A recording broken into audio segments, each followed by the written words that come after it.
Serge Marjolais, bonjour. Il y a 3 grandes fêtes chrétiennes qui se préparent la semaine prochaine. Je rappelle pour nos auditeurs, la fête des Rameaux mercredi, la fête du repas de la Cène jeudi saint, le vendredi saint la Passion et enfin la Vigie pascale et la résurrection le dimanche de Pâques. Tu nous dis que c'est un moment cosmique important. Est-ce que tu peux nous en dire plus? Ça ne sert à rien que je vous en dise plus parce que vous n'êtes pas des mages. Pour nous, moi qui pratique la magie, oui, parce que je sais quels sont les rituels de magie qu'il faut faire à cette époque-là. Donc vous, les gens, si vous n'êtes pas à un niveau de magie déjà très élevé, je suis obligé de dire très élevé, aucun intérêt.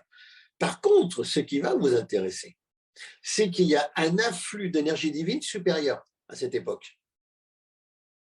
Bien sûr, bien sûr. C'est le gros problème des calendriers. Quand je dis, si je te dis, pour moi, chercheur, les calendriers me posent des gros problèmes, tu vas dire, qu'est-ce que ça va dans la recherche, dans la Bible ou dans le Coran, les calendriers? Ah, mon pauvre ami, si tu savais. Ça, il faudra que je l'explique ça un jour. Donc, vous savez que c'est un influx cosmique important pour Pâques, autour de Pâques. La Pâques, nous sommes en 2022, la Pâques juive est le 16 avril, et la Pâques chrétienne, elle est le 17 avril. Voilà. Donc, vous savez que vous avez un afflux divin important, un afflux très important. Donc, vous pouvez en profiter pour essayer d'évoluer. Si vous avez envie d'évoluer en disant, mon Dieu, aide-moi à évoluer. On va faire comme au théâtre, là. Je dirais, Dieu vous entend plus, vous comprenez? Parce qu'il y a une telle puissance énergétique, divine qui descend, et christique qu'il faut en profiter. Oui, parce que Christ renaît bien quand même en plus. Le dimanche de Pâques, le lundi, tout ça, il renaît bien. Donc, profitez-en. Voilà.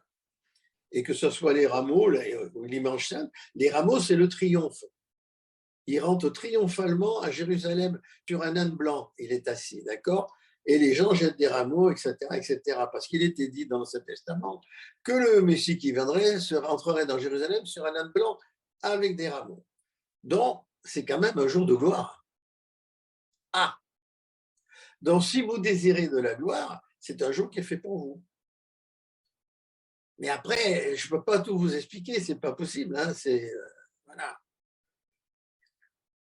C'est tout, c'est comme ça. Débrouillez-vous avec tout ça. Vous savez que autour de Pâques, vous avez quand même des énergies divines puissantes qui peuvent vous demander donc à Dieu de réaliser vos vœux.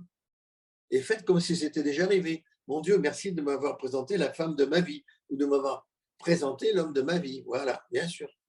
Ou autre chose, plus dans la matière, si vous voulez, bien sûr. Profitez-en. En fait, initiatiquement, et ce que je vais te dire, c'est totalement inconnu, et ça restera inconnu, ça s'appelle la 8e dimension. Mais ça fait partie des choses de très, très secrètes, extrêmement secrètes. Maintenant, j'en ai parlé un peu, j'en parlerai, j'écrirai quelque chose là-dessus. Donc, c'est une très bonne semaine. Profitez-en. Pourquoi les 40 jours de Pâques à l'Ascension font écho aux 40 jours du carême chrétien? 40 est un chiffre magique. Christ, 40 jours dans le désert, etc., etc. Je reviens à ce que je disais avant. Allez, considérez que ces jours-là sont des jours plus bénéfiques. Voilà. Et ça s'arrête là. Le reste ne peut concerner que des kabbalistes de haut niveau. Tout à fait. Mais tu ne peux pas être kabbaliste de haut niveau, c'est pas mage. Tu peux être kabbaliste avant d'être mage, mais ce n'est pas la même chose. Parce que le mage, lui, pratique.